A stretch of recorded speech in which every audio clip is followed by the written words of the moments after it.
Rebierka v kapuste, tak na ich prípravu potrebujeme 4 hrubšie rezne z bravčového karé rebierka,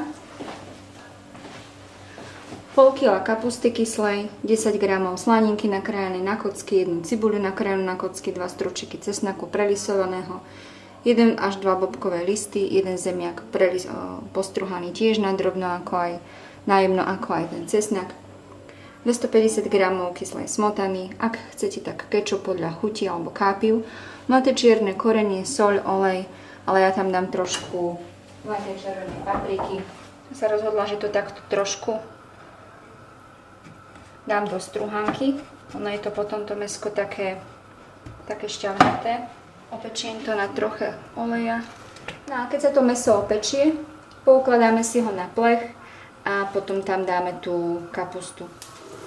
Opečiem slaninku. Ale asi nemusíte dávať do tej strúhanky, to len tak. Slaninku si teraz vyberieme, sa na pekne opiekla. A na tejto cibulke, na tejto masti, čo nám ostala z tej slaniny, tak si opražíme cibulku a potom na nej spravíme kapustu.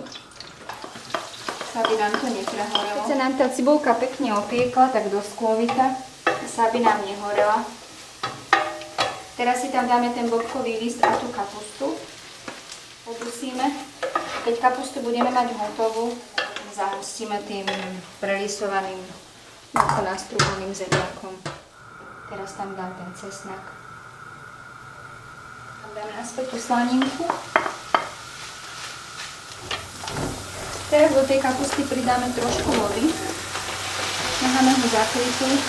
Keď máme spravené tú kapustu, si ho môžeme aj dochutiť, že ako asi chutí. Slaná je dosť. Dám tam trošku praškového cukru. Teraz tam dáme tie postruhané zemiačky. To bolo treba len trošku. Ten zemiačik, aby ho zahustil a poviazal tú kapustu. Teraz tam pridám cez spomínanú zlatú červenú papriku. Stačí takto pekne. Teraz si tam naukladáme to mäso kosťou hore a dáme tam tú kapustu.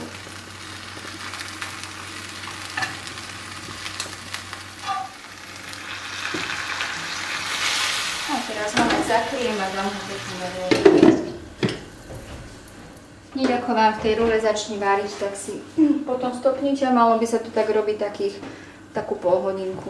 A to je všetko zatiaľ. No a pečí sa to do mäka, teraz som to práve odkryla, tak aby sa to oddeľovalo od tej kosti od toho rebírka a mali by byť také pekné kvôbky na tom.